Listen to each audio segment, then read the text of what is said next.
everyone. We're going to start with our oral presentations. To start, we have Lisa Thompson from South College.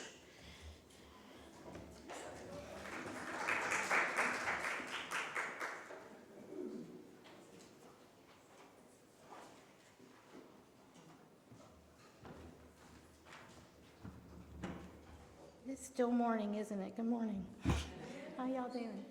Do we have if you can pull it up, but I'm going to talk this just a second. This is better. I'm short. So my topic is employee engagement, which in a lot of people's world is a soft skill. But guess what is rising to the top of what people need to have in their tool belt these days? Soft skills. And basically, how do you talk to people? And my biggest platform is really about leadership. That was my doctoral dissertation, was about how to have staff development for leaders, because a lot of times they're not going and getting educated anymore. They've arrived, they're in their position, they sit down. And so I did a project revolving around that. But these days, is more about how we want to keep people, right? We want to keep them in our building. So according to some stats that I looked up, it says it's a big range. Between 14% and 74% of nurses are disengaged. Well, there are degrees of that, and we'll see. But think about your staff. Think about the people that you work with. Can you identify them? Do you know who they are? Do you see a lot of it?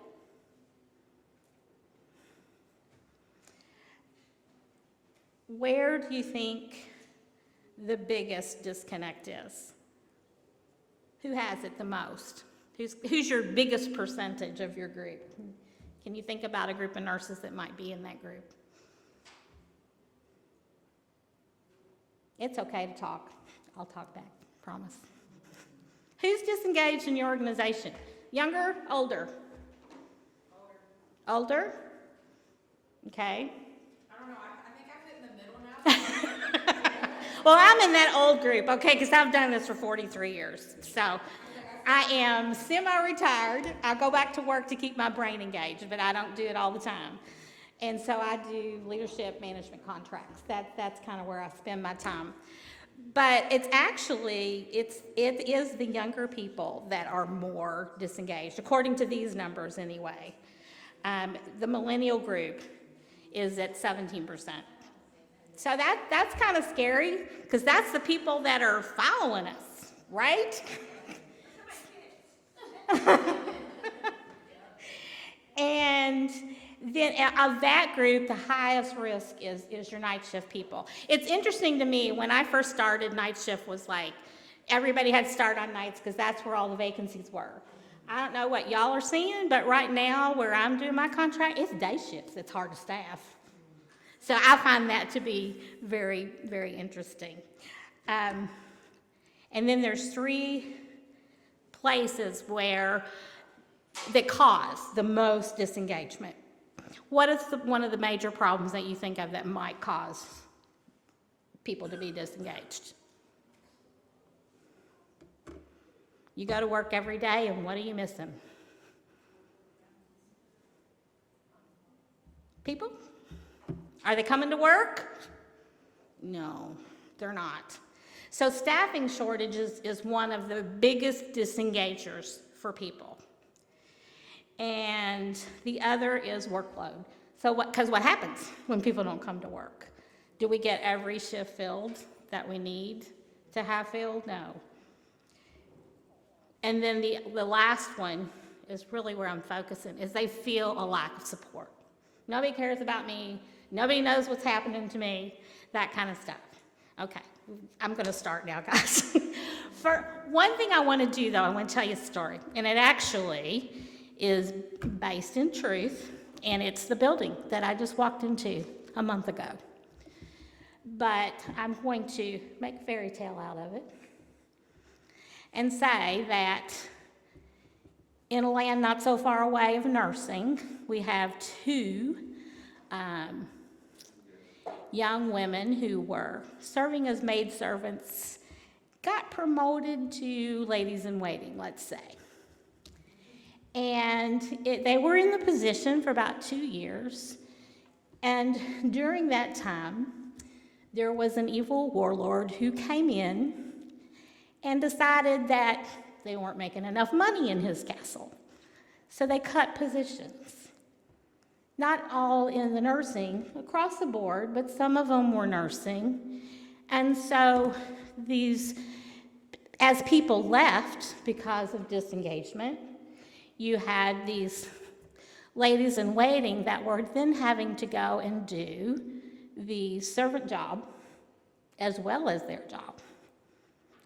And so they felt overwhelmed due to staffing problems, which are the things that we're just talking about, and that nobody really cared about what they had to do, because as they're doing these shifts, filling these holes, you have their job piling up over here. And I mean piled up, because when I walked in the door at the very end of February, they have a list of tasks that needed to be done that were incomplete, paperwork, but guess what? Healthcare is driven by paperwork, right? It's how we get paid, unfortunately. But so from months back. And so people are constantly berating them, telling them they need to get this done, but they're not giving them any help to get it done. So the knight and his lady are going to enter. We have a new administrator. Fortunately for me, it was an administrator I worked with in a different building for a different company last year, but it was very serendipitous that we got to come into this building a few weeks ago and try to put some of this back in place. So you can go ahead, the first slide. Okay, so this is just the bullet points talking about what we're going to talk about. You know, it is a key indicator of what's going on wherever you are, the engagement or lack of. And we can measure it. We'll talk about how it can be measured. It's a soft skill, but there are measurable elements of that. But when you're the leader, you have to be the key driver of this stuff, because if you don't, nobody else will. And then this is just the session. So next, please. So there's your definition. And it's very soft when you look at the words there. It's mental and emotional connection to people. And I talked a little bit to Ronnie, who spoke yesterday. You know those little micro daily things that you can do? That's this. That's making those connections every day with your staff so that they will feel more engaged. And it's about the organization, the team, and their own job. Okay. Next. I have one. I can do this myself, can't I? Okay, sorry, I forgot. So these are the levels. Your highly engaged people, they're your cheerleaders. They're the ones that like to come to work. They like their job. They like who they work with. These are actually, according to the numbers I just told you, a very small amount of your organization these days. Moderately engaged people, they come to work, they do their job, they keep their head down, and they don't volunteer to do anything extra. They're just there for their paycheck, and they're going to go home. Barely engaged employees, have y'all heard of the newer term? It's been around a little while, of quietly quitting. There they are, right there. They're still coming to work, but they're not really interested in what they're doing. They're, they'll slack. If nobody's watching them, they'll not work as hard maybe as they need to get the job done. And then we have totally disengaged people. Let's see. Is that going to work? Is it off? It says it's on. Okay. So, is that the last one? I don't know what I'm doing. Yep, it's not working for me. Maybe it's the battery. Anyway, these are your benefits, and this is where most of these are measurable. Retention, can I look at retention? Sure I can. I can look at how many people have been there for a particular length of time. So if you're in a highly engaged organization, that's going to be fairly low. No, thank you. Which button am I hitting? This one? Yep, that's what I was is doing. back. Okay, that's what I was doing. Okay. Doesn't like my touch. That happens a lot too. Increased productivity, can I measure that? There's a formula. You can measure that if you want to. People look at that. Customer satisfaction, that's measurable, right? We all do satisfaction surveys. You can find out where you stand on the continuum. You can compare yourself on, the .gov sites. You can look at star ratings. There's all different kinds of things that you can look at for customer satisfaction. Trust, a little harder to measure. That would be somebody who's actually going to be willing to talk about what's going on. You have to have trust established to do that. Employee health, yep, look at that all day long. How many call-ins did I have today? Yeah. And then decreased injury, yeah, we can look at those reports as well. OJT injuries. Okay, there we go. Now see, I'm too fast now. All right. So what are we going to do to engage these people? You want to look at what the results are. Remember the story that I started with. Like I said, it's based on a real situation. The two young nurses that I'm talking about, one has resigned. She's turned it into a positive. She's going back to school. She's an LPN. She's going to become an RN. Great. But it's still, she's leaving the organization, and she now has such a bad taste in her mouth, she won't even stay there PRN to work while she's in school. She's wanting to find something else. So she is totally burned out.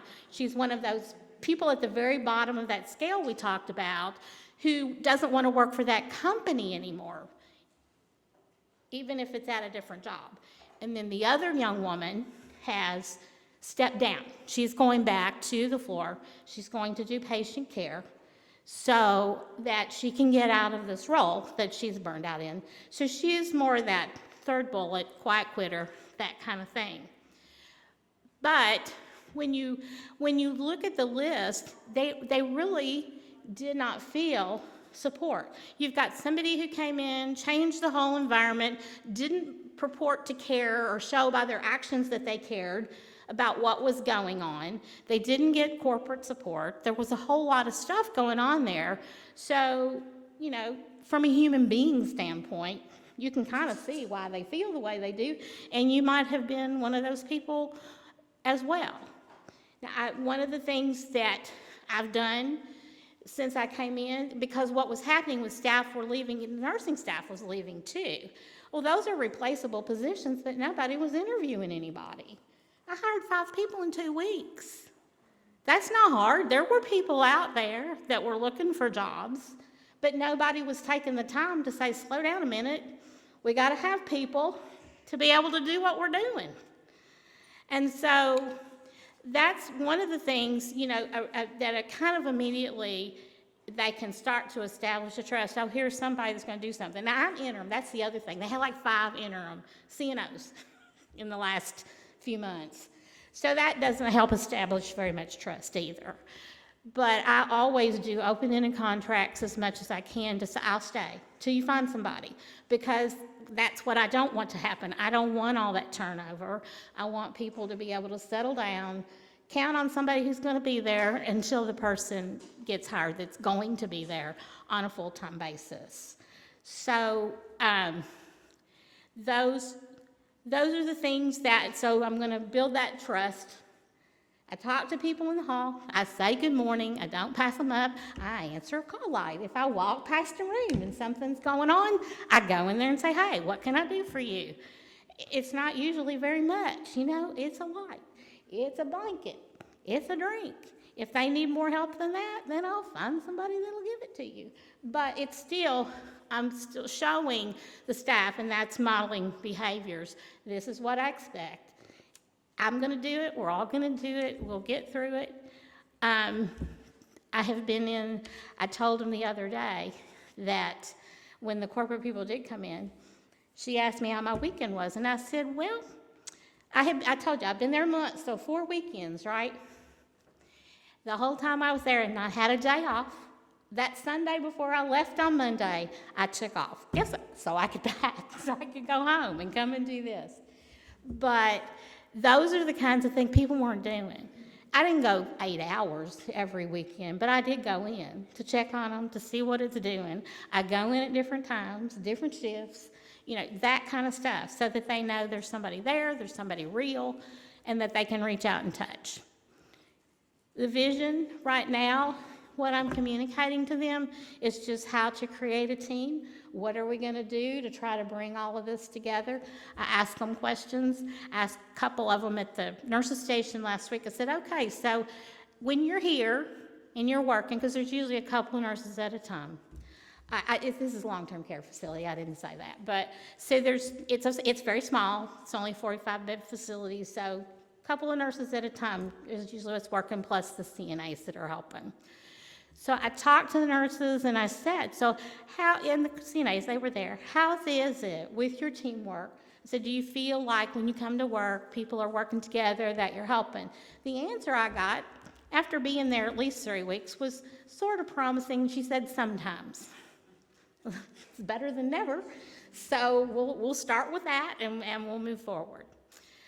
But the next thing is to support and invest in people.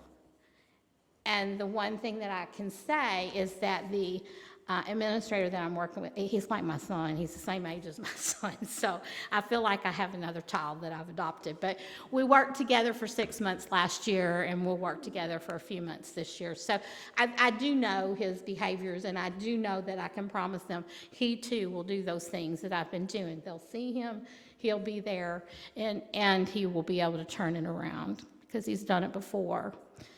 And so relationships, I took the time. I had a discussion with a nurse, just a verbal, it was a counseling, but it was just verbal.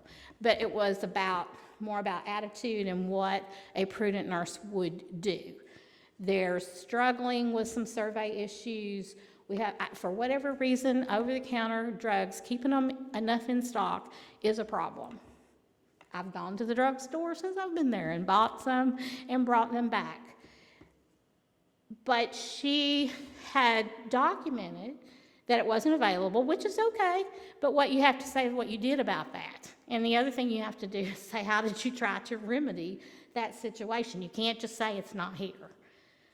And so that's a lack of engagement too. That's all they do. It's not here, I'm moving on. I'm doing something else instead of trying to troubleshoot. And so that's the other thing I'm trying to do for them right now is troubleshoot. So I asked her to be sure and follow up with a medication. If something hadn't been given, it's okay to give it late. And she just looked at me and she said, it's a med error. I said, you know what? It's a med error, but not getting it at all is a bigger med error than getting it late. And I'm not going to count it as a med error, and neither is anybody else, if you said, hey, I don't have this, and somebody goes and gets it, and you give it. It's not earth-shaking medication. This one, I think, was cranberry, actually, okay?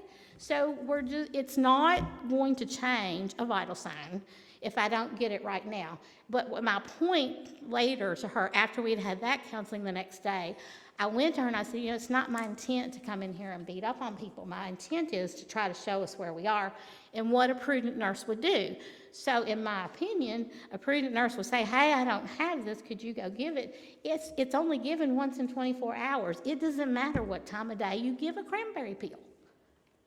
So give it when you've got it. And I'm going to make sure that you've got what it is you need.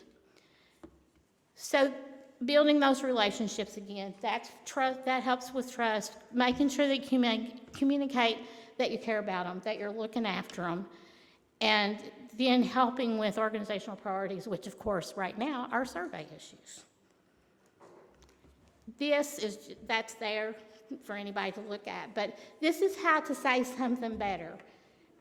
Instead of just saying you're wrong or I don't have time, don't tell people, tell me what you were thinking. If you know something's just wrong, like me and my prudent nurse conversation, How do you start those conversations? Like this young lady before me, I'm sorry, I'm bad with names. I do faces. But she says she wants to say yes. And it's just the same way. How do you fix how you answer something so that you're not starting in a negative connotation, even if it's a negative conversation? Tell me more about that. What were you thinking about when? Those kinds of things. And ask open-ended questions where you're asking for feedback. And don't cut them off. If you ask them a question, let them answer you. And ask what questions are better than why questions. Why can sometimes be off-putting. But what questions will get to a root a lot faster. So that's the best way to start those conversations. So what can you do for best practice? You're going to inspire and have committed, aligned leaders. And that's really where it starts. You have to be committed to want to care about what's going on. Just for me, I've spent more years in administration than I did at the bedside. So my staff have turned into my patients. They're the ones I communicate with the most. And I really try to do that in a constructive, caring way, just like I would have with a patient. And then making sure that's a priority, because just not passing anybody up, saying good morning. And I do learn names while I'm there. And so I will have that conversation with them and just say good morning to whomever. Feedback is important. I've seen it. I try to always go and tell people when I see that things have improved, even if it's a little bit, because people need to hear that. Hey, I noticed that you answered that light more timely, because that's another problem in this particular building. And then making sure that you follow up. That's one of the I always tell people I tied up with a bow. One of the things I learned, I've spent a lot of years in education as well. One of the things I really learned when I started teaching nurses in a school setting is nursing process. We've all learned it, but you plan and you organize your day and you do things. You do the task of the things that you have prioritized. The evaluation piece is so often missing, and the evaluation is your follow-up. That's how you know it was done. And so you've left a hole if you don't go back and follow up. So that's very important to me. I make it a priority at the end of my day. If somebody has asked me something, if I'm not done, I'll go tell you I'm not done. I haven't got that done yet. But usually I have a list, and it's satisfying to me. I want an actual written list. I can cross it off or throw a Post-it note away or do something because, yeah, I did that. But then my follow-up is to make sure I go back and tell the person that originally where we've developed this, be it because I was asked to do something by my boss or I have done something because a staff member asked me to do it, to make sure that I tie that up and finish it off and that we talk about it. Exit interviews are just as important as exit surveys. Sometimes people won't do exit interviews because they feel like they're going to be punished, or they feel like there will be some kind of retaliation because they'll figure out who it was that said it. You can do it in writing. It's a whole lot easier, or do your little check the box and give them 1 star or whatever, instead of having the conversation. Difficult conversations aren't fun. And back in the day when I was working full-time, we had done a course in crucial conversations. I literally put it on the calendar. If I made an appointment with somebody and it was going to be hard, I let them know that this isn't going to be the best conversation that y'all have ever had, because we need to talk about something that's seriously going on. It's okay. Give them a heads up.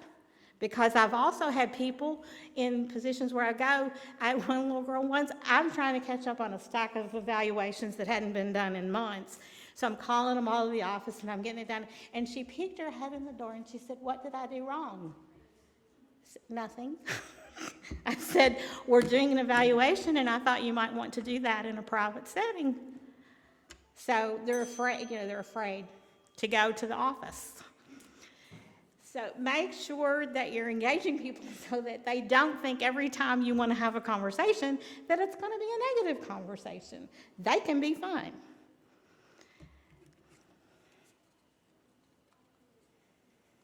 I think we're about done. See, it's not working again. I have a heart. Okay, there we go. So here's what leaders can do. Listening, we've heard that all along, and you always hear that. And I have to watch it because I want to talk. I'm a talker. So when somebody's telling me something, I sometimes have to tell myself inside to slow down, let them finish. Making sure that you give them the tools to do their job. That's one of the things when I go somewhere new that I always ask about. Do you have everything you need to do your job? And when they understand that I really do mean that, I'll usually get a list of things that they don't have. And it's, again, it's simple. And the thing that taught me in my career about that is I went to do a turnaround in a hospital that had not only lost their Joint Commission accreditation, but also their licensure. So it was a big deal putting that back together. And I asked somebody about an IV that I had seen turned off. The fluid bag was empty, and I waited a minute, and I went to see if the order had been discontinued or not before I followed up. And when I asked about why we didn't, I told you whys are hard, but I asked her why we hadn't hung the new IV bag. She said, it's not our day. And I said, excuse me? It was the day that IV fluids were not delivered to the ICU. That is literally what she meant. And because they had been doing without for so long that they skipped days. So that means patients got skipped of getting what was ordered. So I went to the central supply because I knew that we did have things at that point in time and got her IV fluids and told them they needed to come and restock. So it's really important to ask people if they have the tools to do their job. And also people's growth. I'm always asking them what they want to do and trying to help them because I love coaching people and I've had a lot of good coaching. I can tell stories all day long because I'm old, but I won't because I know the bell has rung. Let's see. So these are some things that you actually can do to try to help, giving good orientation and doing things that are fun, spicing up the workplace. I hope you all get to do fun things at work. Celebrate your people. Find time to coach them, but also to help them find out what motivates them because it's different for different people. And if somebody fails, have you ever failed? My first response when that happens to a nurse is, what did you learn? Not to be punitive. What did you learn because that happened? It can be a really bad thing, but still, if you start there instead of these things are going to happen to you because you did something wrong, that's not where you start. They already feel a failure. How many of y'all, you all know when you do something wrong how horrible you feel, right? Well, they feel the same way. So what did you learn from that? And how do they want to be recognized? Some people want to be up here, yay, yay, rah, rah, on the stage. It's fine, it's outgoing. There are some people that would rather run out that back door than to have that happen. So don't recognize people in front of a big group like this if that's not what they like. So be careful about that. And then just train. That's where I start. How can we educate? And I have one more slide for you, a quote for you all to take. Thank you. I don't know what happened there. Yeah, it's not going back. Are there? Okay. I don't have the dexterity in my fingers anymore that I used to have, so there you go.